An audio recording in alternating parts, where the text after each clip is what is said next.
It's Friday. You know what that means? Huh? Huh? See what I got in my hand here? Huh? Huh? So Friday means choose your own adventure day. I hope you're all getting geared up for the weekend. But on Mike Rants, we read through a choose your own adventure book on Fridays. Not the entire book, but we go through it piece by piece. Last time we got nearly to the end of the Labyrinth of Fear, and you all got Mike killed. Well, we all got Mike killed because we collectively chose to have him killed. No, that sounds like we had him executed. Anyway, so the next book that we're doing, this is the second book we're doing in our Choose Your Own Adventure Fridays, and it is The Horror of High Ridge. What's awesome about this is that it's actually part of the branded Choose Your Own Adventure series. And in this, I'm going to read a passage to you, and then the book will give you a choice, and then you have to make that choice and not get the main character killed. Alright, so this is by Julius Goodman, and it's called The Horror of High Ridge. Let's first of all look to see what the reviews of this book say. Choose Your Own Adventure, the series that's fun from beginning to end. Okay, so here we go. Though I don't like reading much, I love this. Robert Gladman, age 10. These are the best books I've read.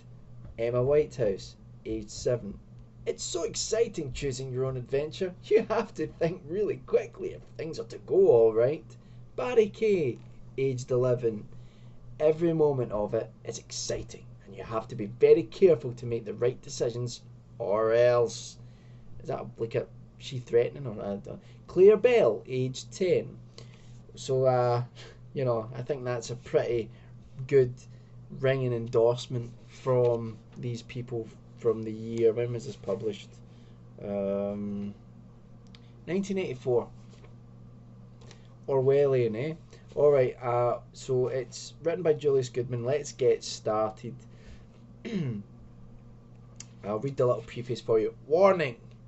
Do not read this book straight through from beginning to end. These pages contain many different adventures you can have in the little town of High Ridge. It's going to be a bit like Silent Hill, I think. From time to time, as you read along, you'll be asked to make a choice. Your choice may lead to success or disaster.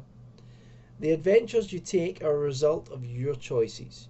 You, and it's got you in italics. You are responsible because you, again, choose your own adventure, hence the name of the books. After you make a choice, follow the instructions to see what happens to you next. Think carefully before you make a move. In this ghostly battle for revenge, any choice might be your last. Will you save yourself from the horror of High Ridge, or will you be trapped forever? It all depends on you. Good luck. And there's a little picture of a oil lamp. I don't know why. Next to a book. I should have an oil lamp. Read this next to it. I don't know what I'm talking about. Alright, let's get started now. I haven't read any of this, but I did see that we have a couple of pages to read before we get to make a decision. So let's start. I wonder if that's us there. Is that us there? Is that us, our adventure? Is it, you think? I don't know. Okay, you're standing at the window of your cabin looking out onto the street. The waning moon shines quietly over High Ridge. It reflects on the frost beginning to form, giving each building of the small mountain town a glowing outline.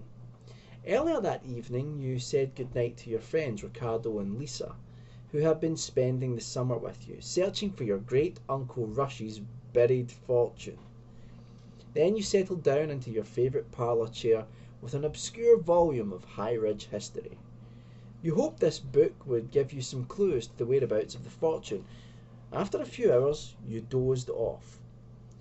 Then a sound outside startled you awake. You jumped to the window to look out. At first, you heard nothing.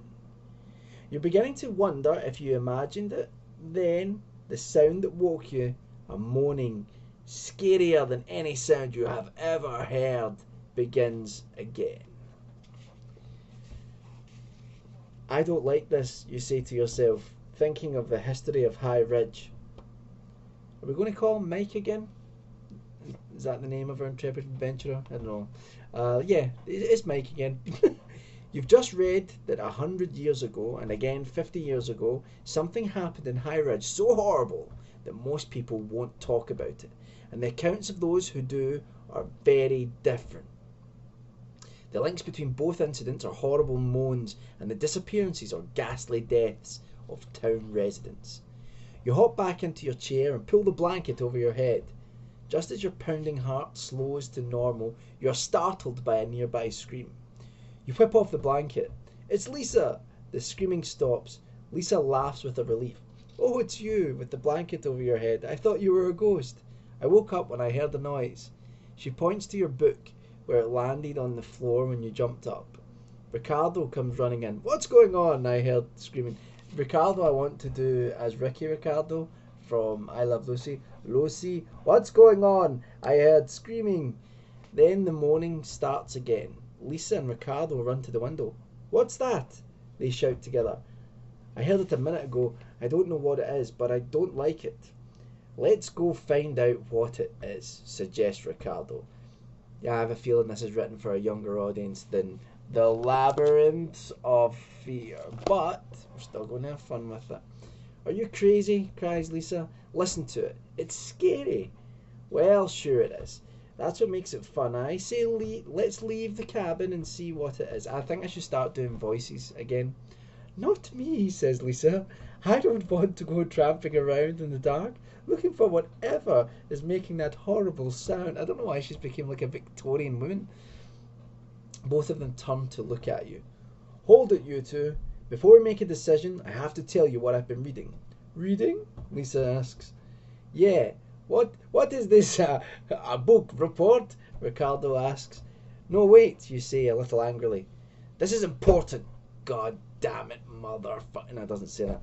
I've been reading this book, High Ridge, an oral history. It's mostly a lot of ghost stories told by old-timers. Some of the ghosts are Indians, some are prospectors. They founded this town, remember? So what?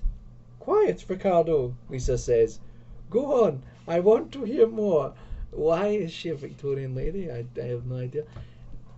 The stories about what happens with the ghosts are conflicting. Some say the prospector ghosts kill the Indian ghosts, and some it's the other way around. And in some, both kinds of ghosts actually kill townspeople. But that's all hooey, Ricardo says. Even if you believe in ghosts, what does it have to do with us? All the stories have one thing in common, you answer. They all talk about a horrible moaning, just like the ones we're hearing. Just then, as if on cue, a moan drifts into the cabin. Oh, I don't know what that is.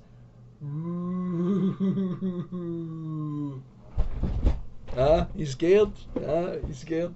Scared me. Wait. Yeah, moans. Wasn't me. Everyone is silent for a moment. Then Ricardo says, well, I'm ready to look around, if you are. He doesn't sound quite as certain as he did before. Lisa, though, sounds surer than before. Not me, she says curtly. Alright, so we get two decisions. We can either stay in the cabin and ignore what's outside moaning, or we can go outside and investigate the eerie sounds. What is your decision? What are you going to do? We've got Ricardo, Lisa, and Mike. Are we going to lead them to their deaths outside? I don't know. It's kind of like a standard horror fair, you know. People hear a noise out in the darkness, but yeah, they go and investigate. Not for me. So I don't know. Maybe it'll be boring if we just stay inside. I don't know. What do you think? You think we should go? I've just realised that you can't actually answer back right away. Okay, so that's your decision. We either go outside, investigate this moaning, or we can back into the cabin and try to ignore it. I don't know. Hide under a pile of coats until everything turns out just right. As always, check out the Facebook page and the forums and website below, and let me know what you think we should do to escape the horror of High Ridge. Is that spooky? No? I don't know what I'm doing anymore. Have a great weekend, guys, and I'll see you soon. Bye bye.